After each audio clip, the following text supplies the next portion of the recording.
नमस्कार, सुप्रभात। स्वागत है आप सभी का। मैं हूं आपके साथ अमृता चौरसिया और आइए नजर डाल लेते हैं अब तक की जो तमाम बड़ी खबरें हैं उन पर। लॉकडाउन का दूसरा चरण 3 मई को खत्म हो रहा है। इससे पहले सोमवार को प्रधानमंत्री नरेंद्र मोदी ने वीडियो कॉन्फ्रेंसिंग के जरिए मुख्यमंत्रियों के साथ मौजूदा हालात की समीक्षा की।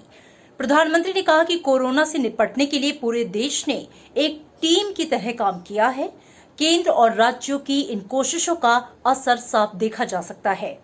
अन्य देशों की तुलना में भारत की स्थिति बेहतर है। प्रधानमंत्री ने कहा कि लोगों की जान बचाने के साथ अर्थव्यवस्था को भी महत्व दिया जाना जरूरी है।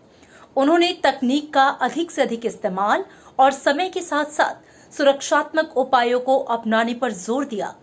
प्रधानमंत्री ने बैठक में 2 गज दूरी के मंत्र पर भी जोर दिया। वहीं कोविड-19 की स्थिति से निपटने को लेकर मुख्यमंत्रियों की तरफ से केंद्र सरकार के प्रयासों की सराहना भी की गई। साथ ही कुछ राज्यों के मुख्यमंत्रियों ने विशेष पैकेज देने की बात कही। देश में कोविड-19 रोगियों के ठीक होने की दर में सुधार हुआ है और ये करीब 22.17% तक पहुंच गई है। स्वास्थ्य मंत्रालय के मुताबिक देश में अब तक 6,362 लोग स्वस्थ हो चुके हैं, जबकि 1,463 नए मामले सामने आए हैं और कोरोना संक्रमितों की जो संख्या है वो 28,380 तक पहुंच गई है। इनमें से 21,132 एक्टिव केस हैं। स्वास्थ्य मंत्रालय के मुताबिक पिछले 14 दिनों में 88 जिलों में कोई भी नया मामला सामने नहीं आया है, जबकि 16 जिलों में पिछले 28 दिन में कोई केस नहीं आया। 3 जिले इस लिस्ट में और जुड़े हैं। स्वास्थ्य मंत्रालय के संयुक्त सचिव लव अग्रवाल ने कहा कि महाराष्ट्र में मुंबई और पुणे घनी आबादी वाले इलाके हैं, इसी वजह से वहां पे दिक्कतें आ रही हैं। हमें जोखिम वाले इलाकों की पहचान कर ज्यादा से ज्यादा टेस्टिंग करनी होगी। देश में कोरोना से सबसे ज्यादा पीड़ित राज्यों की अगर हम बात करें तो महाराष्ट्र में 8,000 से ज्यादा कोरोना संक्रमण के मामले सामने आए हैं, जबकि यहां पर 1,000 से ज्यादा लोग ठीक भी हुए हैं। गुजरात में अब तक 3,300 से ज्यादा लोग कोरोना संक्रमण के मामले सामने आए हैं। यहां पर 300 से ज्यादा लोग ठीक हुए हैं। दिल्ली में अब तक करीब 3,000 लोग कोरोना से संक्रमित हुए हैं। यहां पे 54 लोगों की मौत हुई है तो 850 से ज्यादा लोग स्वस्थ हो चुके हैं। राजस्थान में 2,000 से ज्यादा कोरोना के संक्रमण का मामला सामने आया है। मध्य प्रदेश की बात करें तो 2,100 से ज्यादा यहां पर केस अब तक सामने आ चुके हैं।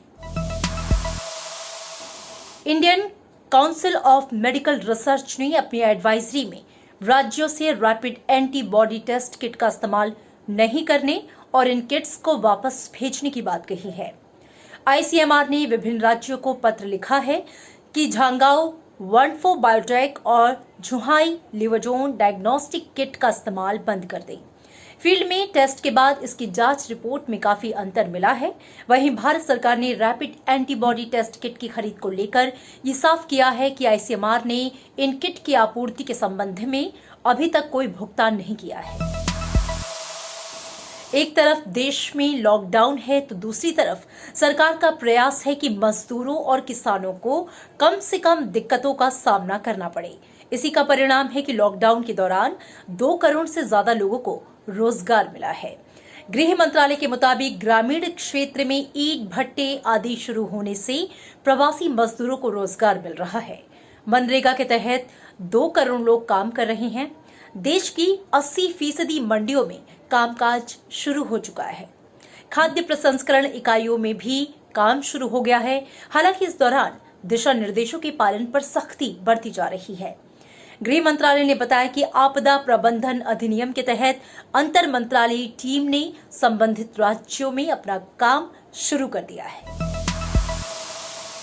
देश के हर हिस्से में जरूरी सामान की आपूर्ति के लिए सरकार हर संभव कदम उठा रही है। इसमें रेलवे, एयर इंडिया, डाक विभाग, एयरफोर्स के साथ दूसरे केंद्रीय और राज्यों के विभाग, प्राइवेट सेक्टर, स्वयंसेवी संस्थाएं भी युद्ध स्तर पर काम कर रही हैं।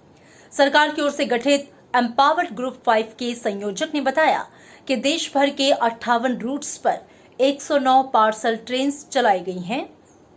इसके अलावा IRCTC हर रोज 2.5 लाख जरूरतमंद लोगों को खाना खिला रही है।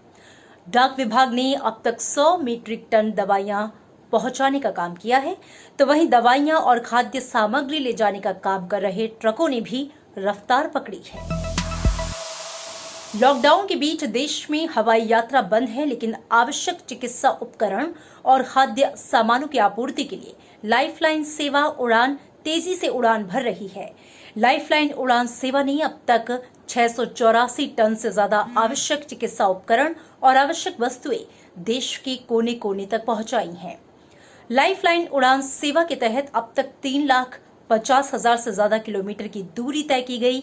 इसके तहत अब तक 383 विमानों को संचालित किया गया, जिसमें air India, alliance air, Indian air force और प्राइवेट कैरियर्स शामिल हैं।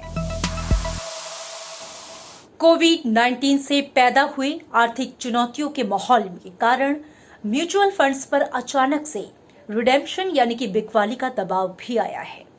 म्यूचुअल फंड्स को इस दबाव से उबारने के लिए भारतीय रिजर्व बैंक ने 50,000 करोड़ रुपए की स्पेशल लिक्विडिटी फैसिलिटी यानी कि खास नकद सुविधा का ऐलान किया है। बैंक इस सुविधा का लाभ 27 अप्रैल से लेकर 11 मई 2020 तक उठा सकते हैं। इस रकम का इस्तेमाल केवल म्यूचुअल फंड्स की नकद की जरूरतों को पूरा करने के लिए किया जाएगा। बैंक म्यूचुअल फंड को ये राशि साधारण कर्ज के रूप में या investment grade corporate bonds, commercial papers, debentures या डिपॉजिट सर्टिफिकेट को गिरवी रखकर भी दे सकते हैं। कोविड-19 से बाजार में पैदा हुई चुनौतियों का सामना करने के लिए सेबी ने भी ऐसे ही कदम उठाए हैं, जिससे निवेशकों और ब्रोकर्स को राहत मिले। बोर्ड ने सोमवार को यह ऐलान किया कि ब्रोकरों पर लगने वाली टर्नओवर फीस और पब्लिक इश्यू, राइट्स इश्यू और शेयरों के बायबैक के ऑफर डॉक्यूमेंट्स पर लगने वाली फाइलिंग फीस में 50% की कटौती कर रहा है। ब्रोकरों की टर्नओवर फीस में कटौती जून 2020 से लेकर मार्च 2021 तक लागू होगी, जबकि फाइलिंग फीस में कमी 1 जून 2020 से लेकर 31 दिसंबर 2020 तक के लिए होगी। उपराष्ट्रपति एम वेंकैया नायडू ने विभिन्न भाषाओं के दैनिक अखबारों में लेख लिखकर कोविड-19 से मिली चुनौती से मिलकर निपटने का आह्वान किया। उपराष्ट्रपति ने कहा कि विश्व के दूसरे देशों की तरह भारत ने भी देशव्यापी लॉकडाउन, सोशल डिस्टेंसिंग, निजी स्वच्छता जैसे उपायों से कोरोना के प्रसार को रोकने की कोशिश की। जहां जहां इन उपायों का पालन किया गया, वहां पर रोगियों की संख्या और मृत्यु दर में कमी दर्ज की गई। उपराष्ट्रपति ने कहा कि कुछ लोगों और संगठन की गलती की वजह से पूरे समुदाय को कटघरे में नहीं खड़ा किया जा सकता। वहीं उपराष्ट्रपति ने स्वास्थ्य कर्मियों पर हो रहे हमलों पर भी चिंता जताई और स्वास्थ्य कर्मियों की सुरक्षा के लिए लाए गए कानून के लिए केंद्र सरकार की सराहना की। और अब एक नजर दुनिया में कोरोना की स्थिति पर। पूरे विश्व में 30,05,000 से ज्यादा लोग कोरोना संक्रमण के शिकार हुए। वहीं अब तक 2,07,000 से ज्यादा लोग इस वायरस से अपनी जान गंवा चुके हैं। अमेरिका में सबसे अधिक 9,87,000 से ज्यादा कोरोना के मामले सामने आए और 55,000 से अधिक लोगों की मौत हुई। इटली में 1,97,000 से अधिक मामले सामने आए, 26,500 से ज्यादा लोगों की मौत हुई। स्पेन में अब तक 2,26,000 से अधिक कोरोना संक्रमण के मामले सामने आए हैं, वहीं 23,000 से ज्यादा लोगों की मौत हुई है। तो फ्रांस में 1,62,000 से अधिक मामले सामने आए हैं और यहां पर 22,800 से ज्यादा लोगों को अपनी जान गंवानी पड़ी। जर्मनी में 1,57,000 से अधिक मामले सामने आए, वहीं करीब 6,000 लोगों को अपनी जान से हाथ धोना पड़ा। तो ये थी आज की अपडेट्स और अगले अपडेट्स में आपसे फिर होगी मुलाकात, इस उम्मीद के साथ कि आप अपना ख्याल रखेंगे, सभी दिशा निर्देशों का पालन करेंगे। मुझे दीजिए इजाजत, नमस्कार।